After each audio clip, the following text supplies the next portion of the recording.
शहजाद अकबर साहब, ये बताइए कि काफ़ी लीगल हम आते हैं मामलात पे। एक्सटेंशन का मामला है डायरेक्ट नवंबर में आर्मी चीफ जनाब आसिम मुनीर साहब की जो अपॉइंटमेंट है उसमें एक बुनियादी नुक्ता, कानूनी नुक्ता, 2 दिन के लिए सर्विस इनकी रिटेन की गई थी। फिर उसके बाद एक कानून बना के तो आर्मी चीफ का टर्नओवर 5 साल कर दिया, एयर चीफ, नेवल चीफ का। अब नवंबर में उनकी मुद्दत मुलाजमत पूरी हो रही है और आर्मी रूल के मुताबिक 25 नवंबर है और अदरवाइज़ उनकी 28 नवंबर है। तो ये जो एक्सटेंशन है, नंबर 1 तो ये कि क्या वो 5 साल के लिए आर्मी चीफ हैं इस वक्त, या उनको दोबारा उनका नोटिफिकेशन होना है।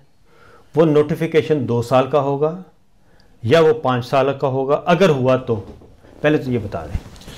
देखिए सर, इसमें सबसे बड़ी चीज़ जो है ना, आपने पूछा लीगल सवाल है। जी लीगल। अब लीगल सवाल के अंदर सबसे बड़ा प्रॉब्लम ये है कि आज के इस दौर में हम 2025 में बैठे हुए हैं और पाकिस्तान की 25 करोड़ अवाम की किस्मत का फ़ैसला करने वाले आर्मी चीफ़ की जो अपॉइंटमेंट है वो सबसे बड़ा इस वक्त सवालिया निशान इसलिए है कि उसके जिस कानून के तहत वो अपॉइंटमेंट हुई, फिर उसके बाद जो कानून साजी हुई, जो दोबारा से कानून पढ़ा, आप दोनों बड़े बाखबर सहाफ़ी हैं आप, और वो कानून हमारी पार्लियामेंट से पास होता है, ठीक है। आपने वो कानून पढ़ा है आज तक? जी, ये 5 साल वाला। जी 5 साल। हाँ 5 साल वाला पढ़ा है सर। वो 5 साल वाले कानून की पूरे डॉक्यूमेंट्स ही अवेलेबल नहीं हैं पब्लिक सफ़ेयर में, नंबर 1। नंबर 2 ये है कि जो इनकी जो अपॉइंटमेंट होती है उसके ऊपर एक बहुत बड़ा सवालिया निशान है, क्योंकि सवालिया निशान इसलिए है कि वो अपॉइंटमेंट की जाती है इनको एक्सटेंशन देने के बाद, नंबर 1। बिल्कुल, यानी कि उनकी सर्विस को रिटेन किया जाता है। हाँ जी। और ये एक एबनॉर्मल एक्ट है ना, या तो हो कि चलें जी 5 बंदों का नाम आया, पसंद नहीं आया, उन्होंने 6ठे 7वें को बना दिया, ऐसा नहीं था। 5 बंदों का नाम आया, उस नाम के अंदर इनका नाम नहीं था क्योंकि ये उस वक्त रिटायर हो चुके थे। यस। फिर एक और फाइल मंगवाई गई वजारत दफा से जिसके अंदर इनकी सर्विस को मतलब पीछे से इफेक्ट दे के 2 दिन के लिए एक्सटेंड किया गया और फिर नई अपॉइंटमेंट की गई। नई अपॉइंटमेंट होने के बाद वो चीज़ आज तक किसी भी जुडिशल स्क्रूटनी का हिस्सा नहीं बनी। आपको याद होगा माजी में जब जनरल बाजवा की बिल्कुल दूसरी अपॉइंट हुई थी एक्सटेंशन, तो वो सुप्रीम कोर्ट में चैलेंज हो गई और फिर उसके बाद उसको एक पूरी छलनी से गुजरना पड़ा और उसके नतीजे में भी एक कानून साजी हुई थी जिसमें उस वक़्त की अपोजिशन जमातों ने भी वोट दी थी। एक तो इसमें ये सकम हमेशा बरकरार रहेगा। अब दूसरा प्रॉब्लम ये है कि इनकी जो पहली अपॉइंटमेंट है वो 3 साल जारी पता, जब अपॉइंटमेंट हुई तो उसके हिसाब से हुई। दूसरी, अब जब उसके बाद कानून साजी की गई और उस कानून साजी में जो कि 26वीं आईनी तरमीम के साथ उसका हिस्सा बनी ना, उस जो कानून साजी की गई तो उस कानून साजी में 5 साल की टेन्योर हो गया चीफ का। अब वो जो है उसका इतलाक, जो मैं कह रहा हूँ ना, क्लैरिटी नहीं है। वो ये क्लैरिटी नहीं है कि क्या उसका इतलाक पिछली डेट से होगा या उसका इतलाक नई अपॉइंटमेंट पे होगा। अब उसमें नहीं लिखा हुआ ना, ये एम्बिग्विटी है। अब जो एम्बिग्विटी है उसकी 2 इंटरप्रिटेशंस हैं। एक इंटरप्रिटेशन ये है कि इनकी अपॉइंटमेंट जिस दिन ख़त्म होती है 3 साल की, तो फिर वो फ्रेश अपॉइंटमेंट तस्वर होगी, और अगर वो फ्रेश होगी तो अब एज़ पर न्यू रूल वो 5 साल की तैनाती होगी क्योंकि आर्मी चीफ का टेन्योर 5 साल हो गया। और अगर वो हो गया तो इसका मतलब ये है कि इसी नए कानून के तहत एक और 5 साल भी एज ऑफ राइट है उसके अंदर, क्योंकि उसमें 2 जो हैं टर्म्स वो तो इस तरह से उसकी लैंग्वेज रखी गई है कि वो बस ऐसे नॉर्मल सी बात है। तो इसका मतलब ये है कि ये जो नवंबर है इसके अंदर जो सूरत हाल है वो काफ़ी ज़्यादा इंटरेस्टिंग भी हो सकती है, लेकिन एक एस्पेक्ट इसका जो है वो बड़ा दिलचस्प है। हाँ जी, क्योंकि आसिम मुनीर साहब पाकिस्तान के वाहिद आर्मी चीफ हैं जो DGMI भी रहे हैं और DGISI भी रहे हैं। पाकिस्तान की तारीख में इतना super duper spy master army chief कभी नहीं बना। इन्होंने उस नवंबर 2025 आने से पहले 26वीं तरमीम लाकर वो वाला दरवाज़ा तो खैर काफ़ी हद तक बंद कर दिया है जिस दरवाजे से बाजवा की एक्सटेंशन चैलेंज हुई थी। सुप्रीम कोर्ट थी, आज़ाद थी वो अदालत, तो वो आईनी अदालत है। अब तो मसला ये है कि अब तो ये अमीनुद्दीन की कोर्ट है और चीफ जस्टिस जो है वो हमारे भाई इमरान रियाज की तरह सारा दिन घोड़ों पे बैठा रहता है क्योंकि वो पोलो खेलता रहता है सर, होता तो काम ही कुछ और नहीं है। तो इस सूरत हाल में उन्होंने अपनी तरफ से तो सारी तदबीरें करके रखी हुई हैं, और उसी तदबीर का हिस्सा है कि इस वक्त जो शहबाज शरीफ की कुर्सी को झंझोड़ रहे हैं बहुत ज़्यादा, तो मैं ये समझता हूँ कि जिनकी एक्सटेंशन होनी है उनको भी पता है कि इट इज़ नॉट, मतलब फॉर ग्रांटेड नहीं है जी, कुछ ना कुछ इशू पैदा हो सकता है। लेकिन अब वो जो इशू जहाँ पैदा हो सकता है वहाँ पे लीगल फ्रंट बहुत कमज़ोर है। बाकी दीगर मामलात इदारे के अंदर ही कुछ हो तो हो, लीगल मामलात पे मुझे कमज़ोरी नज़र आती है। नहीं, ये पहला मौका है, क्योंकि जनरल बाजवा की जो एक्सटेंशन हुई थी तो उस पर जो मसला पैदा हुआ था वो तो फिर भी कहीं ना कहीं अंडरस्टैंडेबल था। ये पहला मौका है कि आपने एक लेफ्टिनेंट जनरल को जो रिटायर हो चुका था, रिटायरमेंट के बाद उसको आपने प्रमोट किया और अपॉइंट किया। ये आपको भी पता है, मुझे भी पता है और उनको भी पता है कि आर्मी रूल्स में ऐसा कोई गुंजाइश नहीं है। ये पहली दफ़ा, ये बिल्कुल जैसे नहीं होता था मार्शल लगता है तो आइन के बारे में कहा जाता था हेल्ड इन अबेंस। शरीफुद्दीन पीरज़ादा को बुलाया जाता था, मरहूम को, और का जादूगर जिसको ठीक है ना, उनको बुलाया जाता था। एक ऑर्डर वो आर्मी चीफ आते थे, चीफ मार्शल वो पढ़कर सुनाते थे। तो इस दफ़ा भी ये पहली दफ़ा हुआ है पाकिस्तान की तारीख में कि आपने ये वर्ड यूज़ किया कि हमने सर्विस को रिटेन कर लिया। आज से पहले किसी फौजी अफसर को इस तरह से नहीं किया गया। ये मसला कहाँ पे और कैसे हल? कानूनी बातें आप ऐसे कर रहे हैं जैसे पाकिस्तान कानून के मुताबिक चल रहा है। चले, लोगों को समझाने के लिए तो अच्छी बात है, नहीं ये हमारा अच्छा लोगों का और हमारा थोड़ा सा हमें समझ आ जाएगी कि एक्चुअली कानून क्या कहता है। लेकिन सीरियसली क्या वाकई हमें लगता है कि जो हम बात कर रहे हैं इसकी प्रैक्टिकली कोई इम्प्लीमेंटेशन या कोई इसका कोई वजूद है? मैं इसलिए कर रहा हूँ इमरान भाई कि पब्लिक ने सुना कि जो आदमी मज़ीद 5 साल के लिए और फिर मज़ीद 5 साल के लिए एक्सटेंशन लेना चाहते हैं, उनकी जो पहली अपॉइंटमेंट है उसमें कितने सुकून है? तो वो तो नवाज शरीफ साहब बहुत समझदार आदमी है, तारड़ साहब उनके साथ हैं। हाँ जी। तो ये लोग तो बहुत सियाने हैं, ये हमेशा एक कुंडी अपने हाथ में भी रखते हैं। जैसे एस्टेब्लिशमेंट हमेशा एक कमजोरी अपने हाथ में रखती है ना, वैसे ये लोग भी रखते हैं। इनको भी एस्टेब्लिशमेंट के साथ खेल खेल के आइडिया हो गया है। देखिए, सादी बात यह है कि जो आखिरी साल होता है ना किसी आर्मी चीफ का, वो नवंबर तक का टाइम बड़ा क्रूशल होता है। ये जो आपका अगस्त, सितंबर, अक्टूबर और नवंबर के शुरू तक ये बड़ा क्रूशल होता है जब तक कि अपॉइंटमेंट का मामला हो नहीं जाता। एक टेंशन क्रिएट रहती है इदारे में भी, हुकूमत में भी, ताल्लुकात बनते और बिगड़ते भी हैं। लेकिन एक बात याद रखें, इन सारों का इकट्ठा रहना इनके सर्वाइवल के लिए बहुत जरूरी है। और इन सारों को इकट्ठा होने के पीछे जो सबसे बड़ा रीजन है वो इमरान खान है। इन्हें लगता है कि इनका एक कलेक्टिव एक कमजोरी है इनकी, जो वल्नरेबल है पूरी तरह से इमरान खान के सामने। तो ये समझते हैं कि हम इकट्ठे रहेंगे तो इमरान खान से बचेंगे, क्योंकि इमरान खान के पीछे पूरा जत्था खड़ा है अवाम का और वो एक बुलडोजर की तरह आता है। तो कानूनी मामला तो अपनी जगह पे, ये एक दूसरे को हर तरह की कानूनी प्रोटेक्शन भी देंगे।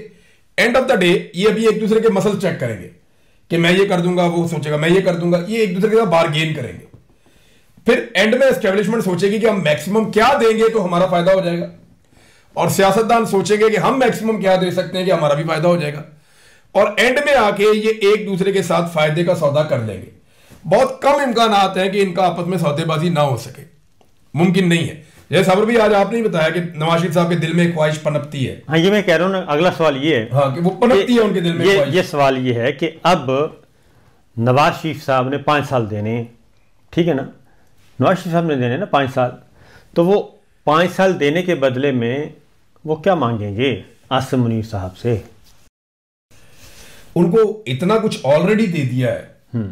यानी यास्मीन राशिद वाली सीट जो है वो अभी हवा में लटकी हुई है। कोई जस्टिफाई नहीं कर सकता कि आधी रात को वो आरओ हटा के दूसरा क्यों लाए, और वो पहले वाला आरओ किधर है। और ये इलेक्शन का रिजल्ट जो है इस इलेक्शन में जानबूझकर इतने लकूना छोड़े गए हैं कि बाकी सारों की शलवारों में तो लास्टिक है ना, तो नवाज शरीफ साहब की शलवार उनके हाथ में पकड़ाई हुई है कि लास्टिक भी नहीं डाला हुआ कि हाथ नाल फड़ कर खो मियाँ साहब, नारा लगाने के लिए हाथ ऊपर करना पड़ता है, नीचे से शलवार निकल जाती है। तो मियाँ साहब तो नारा भी नहीं लगा सकते जो उनके साथ किया हुआ है उन्होंने। तो बाकी सारों को कमजोर सीटें दी हैं फॉर्म 47 में, लेकिन नवाज शरीफ साहब को निहायत वुल्नरेबल रखा। ये अपनी जगह मौजूद है और ये बिल्कुल ये उसी वक्त से प्लान का हिस्सा था, क्योंकि देखिए आसिम मुनीर साहब वो शख्सियत हैं जो अपना किस दिन कौन सा उन्होंने बिल्ला लगाना है, कौन सा उन्होंने ओहदा लेना है, वो हमेशा कैलकुलेशन करके चलते रहे। पीछे हमने उनके देखा है, पूरा रिकॉर्ड देखा है। लेकिन यहाँ दो फैक्टर्स बड़े अहम हैं। एक तो ये है कि वो नवाज शरीफ को किसी वक्त भी आप फॉर ग्रांटेड नहीं ले सकते। He has the ability of always surprising, because उसकी जो ये ख्वाहिश है जो आपने जिसका जिक्र किया है कि जो अंदर उसके दिल में इस वक्त एक ही नूरजहां का गाना घूम रहा है, वो वज़ीर आज़म बनना चाहते हैं ना, मैनू तरती कली करा दे मैं नच्चा सारी रात। ठीक है, इस वक्त उनके अंदर ये बिल्कुल ख्वाहिश है। लेकिन दो मैं हिस्टोरिकल चीज़ें आपको याद कराना चाहता हूँ। जिस तरह से इमरान भाई ने कहा ना कि इस वक्त वहाँ पे जुडिशरी कोई नहीं है, बिल्कुल ऐसी हकीकत है। लेकिन जुडिशरी 2007 में भी नहीं थी।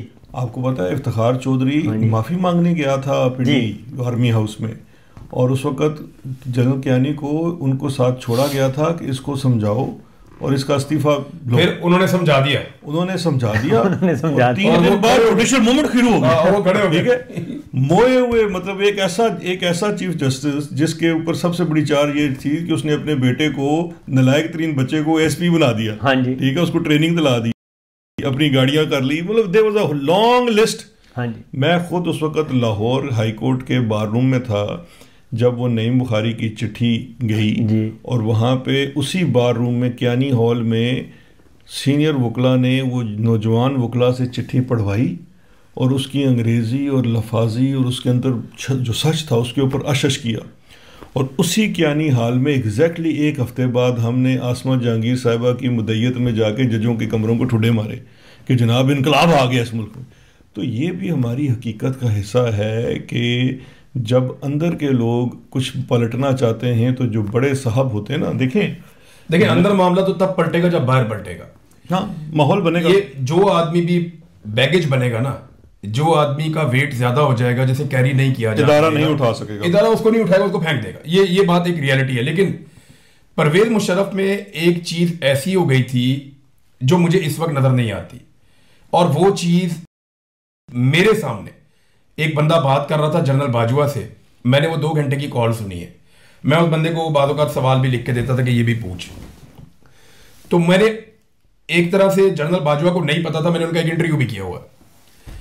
जनरल बाजवा ने बातों बातों में एक बात कही थी और मैंने खुद अपने कानों से सुनी है। उन्होंने कहा था कि मैं इतना कॉन्फिडेंट हो गया था कि बीच में 3 साल की एक जूनियर लीडरशिप आ गई थी मेरे बाद। मेरी एक एक्सटेंशन के बाद मैं इतना कॉन्फिडेंट हो गया था कि मेरे से ये सारे बहुत जूनियर है, क्योंकि मेरे साथ वाले तो सारे खत्म हो गए थे, रिटायर हो गए थे, खा गया सी उन्होंने, सर्विस खत्म होगी ना। आप लोगों ने और सबने मिलकर इनको एक्सटेंशन दे दी, इमरान खान ने, नवाज शरीफ ने, सबने। तो बाजवा को एक्सटेंशन मिली 3 साल के बाद, तो उनका कॉन्फिडेंस लेवल कहीं और चला गया कि ये तो बहुत जूनियर है मेरे से। वो कॉन्फिडेंस बाजवा साहब ने अपने मुंह से फरमाया कि उस कॉन्फिडेंस ने मुझे मरवाया और मैं बेगम हो गया था। वो गलती जनरल मुशर्रफ ने भी की। जनरल मुशर्रफ को लगा कि मैं इतना सीनियर हूं कि मैं आर्मी चीफ चला रहा हूं पिछले 10 साल से, ये सारे इतने जूनियर हैं, ये क्या बेचते हैं। लेकिन फिर आपने देखा कि जो जूनियर थे उन पे एतबार के नतीजे में जनरल मुशर्रफ को भी दचका लगा। मुझे नहीं लगता कि इस वक्त मिलिट्री लीडरशिप या आसिम मुनीर साहब के दिमाग में वो वाला प्रॉब्लम है जो जनरल मुशर्रफ के या जनरल बाजवा के साथ जो हो रहा था। ये मुहतात जरूर होंगे इन मामलात में, या इदारे के अंदर से कोई अगर लगता है कि कोई प्रॉब्लम पैदा हो जाएगी, माजी में होती रही है, और अगर होगी भी ना तो एक बात बड़ी क्लियर है कि 1 मिनट पहले तक भी किसी को नहीं पता होता। ये जब होती है ना, ये कहानियां जब लोग सुना रहे होते हैं कि ये होने वाला है, वो होने वाला है, तब कुछ नहीं होता। और जब होने वाला होता है तब किसी को पता ही नहीं होता कि अंदर से क्या होगा और किस तरीके से होगा। ये इतने खामोशी के साथ जो भी चीज होती है वो होती है, और बड़ी स्मूथली वो प्लान करते हैं। कभी भी आपने ये लड़ाई झगड़ा कोई फिजिकली सामने तो आपने देखा नहीं है, और ना कभी ऐसा होता है, होना भी नहीं चाहिए। तो ये जहां तक एक्सटेंशन का मामला है, मुझे जाती तौर पे लगता है कि ना अदलिया में इस वक्त काबिलियत है कि किसी फैसले को रिवर्स कर सके, ना सियासतदान इतना बड़ा जुआ खेलेंगे। हाँ, एक चीज हो सकती है कि नवाज शरीफ साहब के पास अगर कोई और ऑप्शन अच्छी है तो वो ये सोचेंगे कि ठीक है, एक की जगह दूसरी ऑप्शन। फिर एक और चीज है, बहुत मुमकिन है कि खुद एक रिक्वेस्ट की जाए शरीफ खानदान से कि हमारा बहुत नुकसान हो गया, तो आप मेहरबानी करके बंदा चेंज कर दें। ये पॉसिबिलिटी है। ये मैंने एक अर्ज किया है। और एक चीज आपको मैं और बता, इमरान खान ने जेल से लगातार एक पैगाम भेजा है। जी हाँ। और ये पिछले आप 5-6 ट्वीट उठाए तो आपको वो पैगाम मिलता है। इमरान खान डेलिबरेटली ये काम कर रहे हैं और वो अपनी पार्टी को भी वो बात समझा रहे हैं कि आसिम मुनीर साहब और इदारे को वो एक ही ट्वीट के अंदर अलग अलग कर देते हैं। इमरान खान साहब कि ये आर्मी चीफ है, इनकी पॉलिसी है, ये इदारा नहीं है, इदारा मेरा है, वो ये भी कहते हैं। फिर वो ये भी कहते हैं कि इनकी पॉलिसी का नुकसान इदारे को हो रहा है। तो वो जेल में बैठ के एक आदमी को ये बात समझ आ रही है। अब बाहर क्या चल रहा है, पॉसिबिलिटीज जो है वो हमने पब्लिक के सामने रखी। अब आप सागर भी बता रहे थे नवाज शरीफ साहब जो हैं उनको जनरल आसिम मुनीर साहब सूट करते हैं या नया आर्मी चीफ सूट करता है? नवाज शरीफ को? हाँ, नवाज शरीफ को। मियाँ नवाज शरीफ, मियाँ मोहम्मद नवाज शरीफ। मियाँ मोहम्मद नवाज शरीफ का मसला ये है कि किसी भी आर्मी चीफ को मियाँ नवाज शरीफ सूट नहीं करता, क्योंकि उस बंदे के अंदर ऐसी कैपेसिटी है कि उसको अगर इतना सा भी मौका मिला तो उसने 2-3 जर्नल खा जाने। मैं आपको सिंपल सी बात बता रहा हूँ, because he is a very old hand. मैं आपको बताता हूँ मैं कहना क्या चाह रहा हूँ। आसिम मुनीर साहब को नवाज शरीफ साहब ने बनाया आर्मी चीफ, और उसमें तय था कि नवाज शरीफ साहब वजीर आजम होंगे। अखबारों में छप गया फ्रंट पेज के ऊपर, चौथी बार वजीर आजम होंगे। This was the London plan. ठीक है, लंदन प्लान। अब इलेक्शन हो गए, आसिम मुनीर साहब ने नवाज शरीफ साहब को वजीर आजम नहीं बनाया, विश्वासघात कर दिया ठीक है हिंदी के अंदर ये हो गया, और बड़ी वल्नरेबल पोजीशन में भी छोड़ दिया। अब दोबारा कार्ड आ गया है नवाज शरीफ साहब के पास। तो मैं अब पूछ रहा हूं दोबारा आपसे कि आसिम मुनीर साहब सूट करते हैं या नया आर्मी चीफ सूट करता है? आपका सवाल इसलिए गलत है कि आप एक चीज़ इसमें ये पूछें, इमरान खान नवाज शरीफ का कीना मशहूर है। नवाज शरीफ का अगर उदा कहना मेरा कख भी ना रोवे ना, उन्हें आसिम मुनीर को एक्सटेंशन नहीं देनी चाहिए। हाँ जी। अगर उसका इतना सा भी बस चला ना, ये बात मुझसे आज लिखवा लें, अगर उसका इतना सा भी बस चला हाँ, उसने आसिम मुनीर को एक्सटेंशन नहीं देनी है, ये मुझसे। क्योंकि जो कुछ इन्होंने जो नवाज शरीफ के साथ इन्होंने किया, वो बंदा बेचारा सख्ते में आ गया, कसम खुदा के। मुझे कभी कभी तरस आता है। मुझे जावेद चौधरी साहब ने जो बात की ना, उससे 100% इत्तेफाक है कि वो एक ऐसी साइकोलॉजिकल पोजीशन में है कि मियाँ साहब के सामने जब लोग आते हैं उन्हें लगता है कि कोई मेरे खिलाफ कोई बात ही ना कर दे, कोई नारा ना लगा दे, को मुझे कोई चीज ना मार दे। वो एक फोबिया का शिकार हो गया। कैप्टन सफदर का इंटरव्यू सुना? जी बिल्कुल, ठीक है ना, वो उन्होंने सारी बात खुलकर बयान कर दी। मियाँ साहब एक अजीबोगरीब साइकोलॉजिकल कंडीशन में चले गए। तो मुझे एक बात है, और उसकी अगली बात जो है, ये जब हो जाएगा, अगर ये एक्सटेंशन हो जाती है तो उसके बाद तो गवर्नमेंट तो इनके पास फिर भी नहीं रहनी, क्योंकि मोहसिन नकवी साहब में अगले वजीर आजम। नहीं, देखिए, ये जिस दिन एक्सटेंशन हो गई, 2 चीज़ें ध्यान में रखिए। इस वक्त चॉइसेस बड़ी, एक पहले आज से कुछ महीने पहले बात हो रही थी ना कि जी या तो इमरान खान है तो या आसिम मुनीर है। देखिए, वक्त के साथ सिनेरियोज बदल जाते हैं। आज सिचुएशन ये है कि या तो नवाज शरीफ है, अगर नवाज शरीफ की चलती है तो आसिम मुनीर एक्सटेंशन नहीं मिलेगी, लिखवा लें। अगर आसिम मुनीर की चलती है तो आपको नवंबर के बाद ये लोग शरीफ ख़ानदान फिर मुझे नहीं लगता कि नज़र आएगा इक़्तिदार के अंदर। वो फिर मोहसिन नकवी हो, मोहम्मद जैद हो, बशर हो, क्या नाम बानो बेगम हो, कोई हो, it can be any one, but ये नहीं होगा। सर मैं इससे छोटा सा एक इख्तिलाफ करूंगा। शहबाज शरीफ से अच्छा बच्चा इन्हें कभी नहीं, इसमें तो 2 राय नहीं है। तो सर फिर देखे ना, जब सारी उंगलियां घी में है, सर भी कढ़ाई में है, तो एक नया एडवेंचर करने की क्या जरूरत है? सर है, मैं बताता हूँ ना, वो जो कीड़ा है ना, उस कीड़े को नाम कहते हैं कि उसके बाद ना जो बेनेवलेंट डिक्टेटर होता है उसके जहन में ये आता है कि अब मैंने अवाम की ना पजीराई हासिल करनी है, कसूर मेरे में नहीं है, कसूर है देखे जड़ा मैंने वज़ीर आज़म। वो अब बैगेज शिफ्ट हो रहा है, अब वो बैगेज शिफ्ट। जो एस्टेब्लिशमेंट के साथ ही है ना, अच्छा सुनिए, और जो नून लीग के साथ ही है, उनमें एक सरजंग शुरू हो चुकी है। सुनिए, अच्छा, अब यही ये अब शहजाद अकबर साहब ने ये बात सही अभी की है ना, पते की बात। तो जो नवाज शरीफ साहब ने कुछ अरसे बाद करना है वो जनरल साहब ने अभी से करना शुरू कर दिया।